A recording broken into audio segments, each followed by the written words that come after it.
Hier, j'ai dit aux Camerounais qu'il y avait un autre moyen. Il fallait aussi menacer le régime parce que le régime tellement a vendu aux Camerounais la peur que les Camerounais ont peur même de penser. Les Camerounais ont peur même d'agir.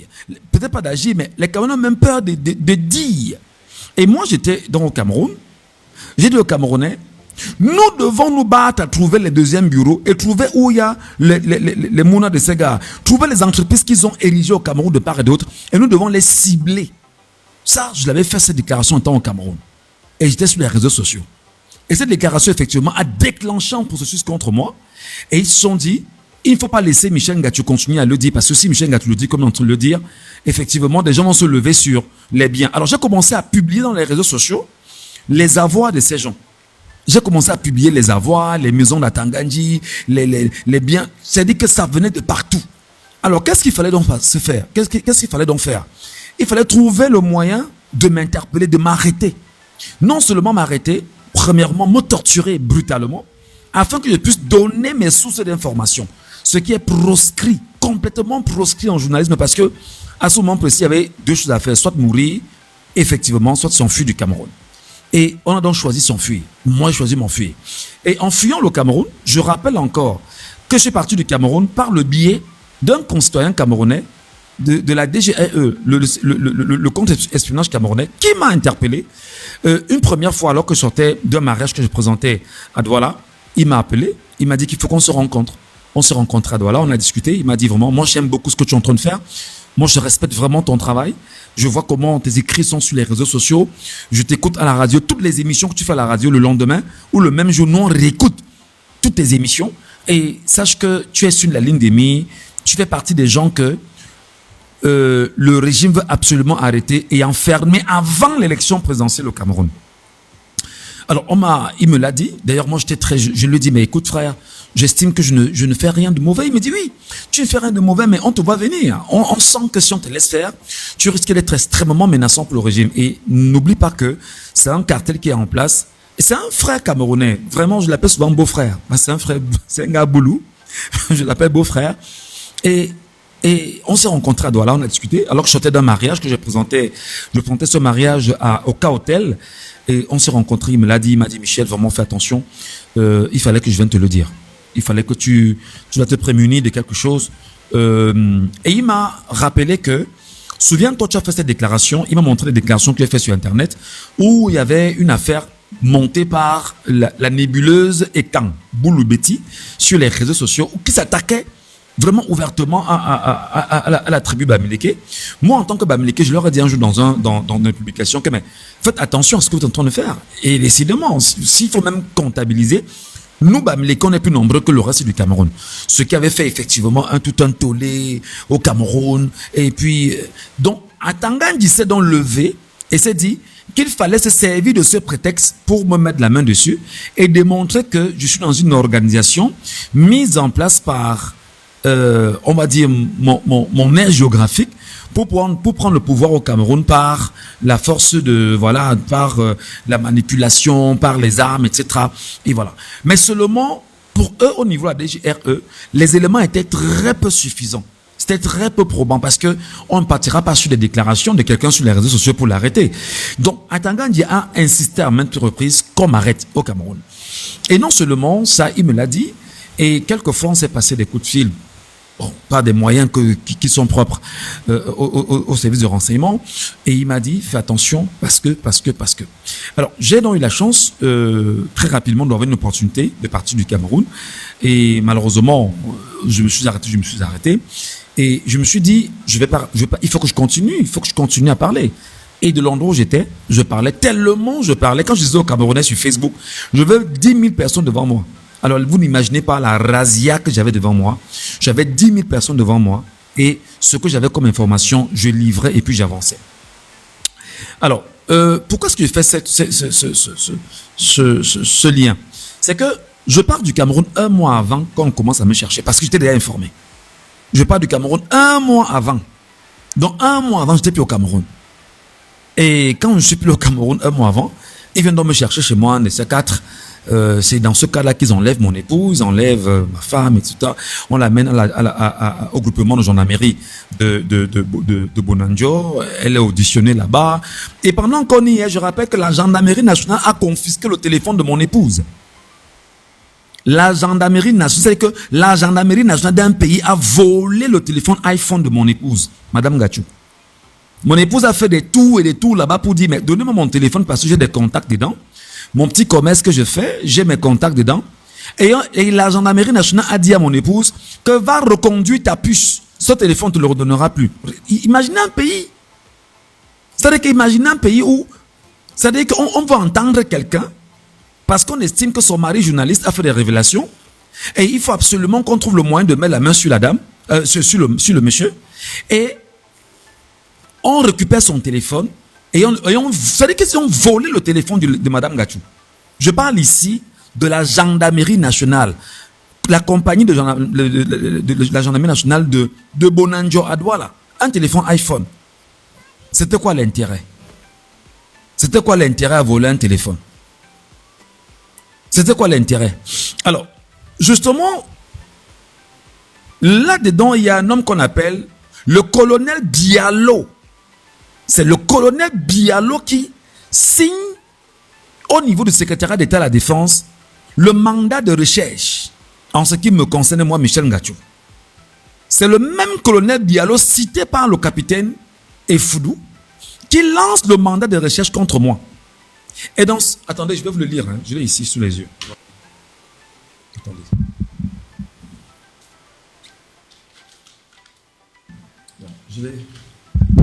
Je l'ai sous les yeux, je vais vous le lire.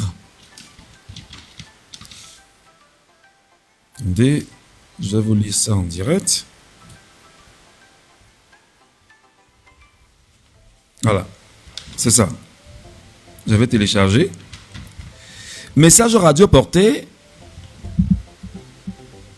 Tout collégion. Tout cocom P gène. Tout directeur et chef division police judiciaire, tout commandant de brigade et CPGRI, bon, ou je sais pas, capitaine de gendarmerie, je pense bien ce que ça veut dire, tout compolice RC, BNC, Interpol.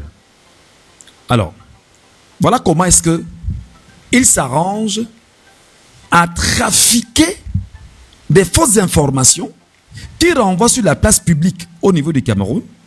Et quand vous n'êtes pas suffisamment intelligent, on vous manipule. D'ailleurs, je me souviens ici d'un vendeur de canne à sucre qu'on appelle Banga Diaspora, qui est un adepte du MRC, qui est monté sur les réseaux sociaux une fois dit que oh, la petite convocation, dès qu'on te l'a donné, tu as fui le Cameroun. Pourtant, je suis parti du Cameroun un mois avant. Je n'ai jamais reçu une convocation. C'est après maintenant qu'on a lancé mon mandat d'arrêt que voici. Oui. Numéro 00 1371 du 24 juillet 2025. Objet XX, avis de recherche dans cadre investigation entreprise aux moyens cyberpatrouille. Texte. Il y a lieu de rechercher activement ensemble vos circonscriptions respectives. Primo, nommé Ngachou Ruggiero Michel, alias Chris Bobby, répondait numéro de téléphone, sans autre précision, intéressé susceptible être poursuivi pour insurrection et autres, serait localisé, ville de Douala, Segundo, en cas de localisation, interpellé, surnommé et avisé d'urgence, gendarmerie nationale, DCC, BA2, S machin, Yaoundé, tous les numéros sont donnés. Signé lieutenant-colonel Diallo Dieudonné, officier supérieur de gendarmerie. C'est ça. Je l'ai sous mes yeux, c'est ça. Signé Diallo Dieudonné. Alors, qu'est-ce qui se passe en fait avec ce Diallo Dieudonné? Vous savez, la différence avec les journalistes que nous sommes, c'est que il y a trop de choses que nous connaissons. Mais nous sommes retenus par un fait, ce qu'on appelle l'unicité de la défense. C'est-à-dire qu'on ne dit pas tout. On ne dit pas tout sur la place publique. Mon live a attaqué les amis, s'il vous plaît, tapotez le live. tapotez le live. Tapotez le live, tapotez le live, tapotez le live, s'il vous plaît. Avant qu'on ne vous donne la parole, tapotez le live, les amis. Il veut attaquer le live. Tapotez le live. Vous êtes 309 là en direct. Chacun met 1000 likes, s'il vous plaît.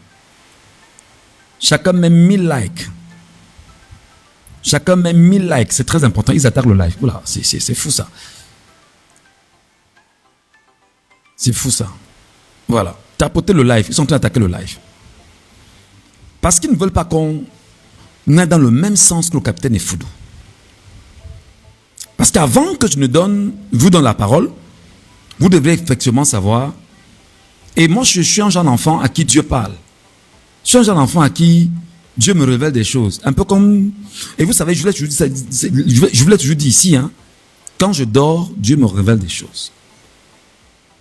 Quand je dors, Dieu me révèle des choses. En ce moment, c'est une parenthèse que je vais faire. Dieu m'a révélé des gens qui me poursuivent. Dieu m'a révélé des gens qui sont en train de me poursuivre. Je vous le dis et de façon honnête. Et dès que je l'ai eu en 2 jours. C'est-à-dire que je me suis couché en journée, Dieu me les a montrés. Je me suis couché dans la nuit, Dieu me les a montrés. Qu'il y a des gens qui sont en train de se préparer à me poursuivre. N'oubliez pas que... bon, j'avoue qu'aujourd'hui, on est sous la protection quand même des Nations Unies. On essaie de voir comment ça se passait. Donc, ça c'est une parenthèse. Alors, quand je suis là au Cameroun, Bialo lance la vie parce que je commence à révéler un certain nombre de choses que nous avons, que j'ai empaqueté. Dit, ben non, il y a ça. Il y a tel qui a fait ça, il y a tel qui a fait ci, il y a telle personne dans le jeu. J'ai cité des gens, même au niveau du secrétariat d'État à la Défense. J'ai cité les proches de la première dame, j'ai cité la famille de la première dame, j'ai cité... C'est des informations qu'on a du Cameroun. J'ai cité des noms et des noms et des noms. Alors ils se sont rendus compte que j'étais devenu une réelle menace. Il fallait me chercher. C'est Bialo qui signe, et c'est par Bialo que... Ngongo passe pour dire trouvez-nous le gars là au Cameroun et qu'on le prenne. Malheureusement, je n'étais plus au Cameroun. Ils ont gardé mon épouse. Après, ils ont libéré mon épouse. Et pour me chercher, pour ma petite personne, la petite tête que vous voyez là, ils ont fermé tout le pays. Vous imaginez? Envoyer des gens à Banganté, se balader dans mon village, voir si je ne suis pas au village, si je ne suis pas quelque part caché au Cameroun. Passer des jours et des jours dans mon village. Moi, j'étais là où j'étais informé, je riais seulement. On me dit, gars, ils sont au village. Ils sont au village en train de te fouiller au village pour savoir si tu n'es pas au village. Et pourtant, moi, j'étais au Cameroun 1 mois avant. Moi, j'étais à partir. Bialo, pour rappeler à Bialo que Bialo, tu es certes à la tête du renseignement au niveau du secrétariat d'État de la Défense. Tes fesses sont dehors à tous les niveaux. Tes fesses sont dehors à tous les niveaux. D'accord? Et quand tes fesses sont dehors à tous les niveaux, Bialo, j'ai même le numéro de ton épouse. Et lors d'une affaire, j'ai affiché le numéro de l'épouse de Bialo. Il dit qu'appeler l'épouse de Bialo. Tellement elle a commencé à avoir des appels que rapidement son téléphone, ça dit que tout a été changé. Comme pour dire à Bialo que Bialo, sache que tu es vulnérable. Sache que tu peux être dans la mafia, mais tu ne sais pas exactement qui est autour de toi. Et si je vous donne le projet, si je vous parle du projet que ce gars avait prévu pour moi au Cameroun, c'est-à-dire que le niveau, c'est que le mec voulait m'infliger comme douleur au Cameroun. Ça, c'est le cartel autour de Ferdinand Ngongo. Ce que je vais donc révéler aujourd'hui, c'est que Bialo que vous voyez là, il est en train de soutenir un doctorat. Il va soutenir ou bien l'a soutenu, je ne sais pas si l'a soutenu, mais je crois que lui qui est le chef, qui est le responsable du service central des recherches judiciaires au secrétariat d'État à la Défense, se fait rédiger son mémoire par quelqu'un d'autre. Son mémoire est rédigé par quelqu'un. Et son mémoire est rédigé, son mémoire de docteur, hein, c'est le docteur Owona Wolfang Junior, diplomate en service au MIREX et enseignant à l'université de Yaoundé 2, qui rédige, au moment où je vous parle, le mémoire du colonel Bialo. qui doit vous dire plus tard qu'il est docteur, je ne sais trop quoi, mais son mémoire n'a jamais été rédigé par lui-même. C'est quelqu'un d'autre qui rédige son mémoire et qui lui donne l'occasion justement de venir soutenir. Et par la suite, dans les business, allez, on lui dira plus tard que tu es docteur. Quel type de docteur est-il? Donc vous voyez, c'est un système très organisé, très huilé. Le mec qu'on appelle Vladimir, pour le moment je ne parle pas de lui, parce que je laisse que le colonel, que le capitaine Ifoudou fasse ce qu'il a à faire. Il n'y a pas que Vladimir. Tout le secrétariat d'État à la Défense, les secrétaires, les dames qui portent les parapheurs et autres, la gestion même des détenus à la... Mais si on vous raconte ce pays, vous vous demanderez, mais dans quel pays? C'est-à-dire que si vous êtes Camerounais, c'est pourquoi la lutte que nous menons en réalité, c'est une lutte pour détruire l'écosystème de la puanteur politique qu'on impose au Cameroun. Et ça, derrière tout ce beau petit monde, il y a un seul nom, c'est Ferdinand Ngongo. Qui a des cartels et des cartels. Et il n'est pas seul, parce que Ferdinand Ngongo a des cartels. Atangandji également a d'autres cartels avec lesquels il fonctionne. Vous imaginez, il n'est pas seul. Donc les mecs contrôlent la police. Bon, la police c'est plus ou moins, hein, c'est pas trop sa police, mais la gendarmerie nationale est contrôlée. Le bataillon d'intervention rapide est contrôlé. Tout est tenu par le secrétaire général, la présidente de la République. Lorsqu'ils ont fait ce qu'ils avaient fait, de l'endroit où j'étais, il y a eu un autre document signé de la police, un certain Yangona Olumu Alain Roland, commissaire de police, un mandat de recherche également de la police qu'on avait signé à l'époque. Ils ont monté un faux document d'Interpol qu'ils ont mis sur Internet. Mais seulement, comme dans le document de Bialo, parce que quand j'ai vu ici, BNC Interpol, j'ai pris ça au sérieux, j'ai dit non, on ne blague pas avec ça parce que on connaît exactement comment il se comporte.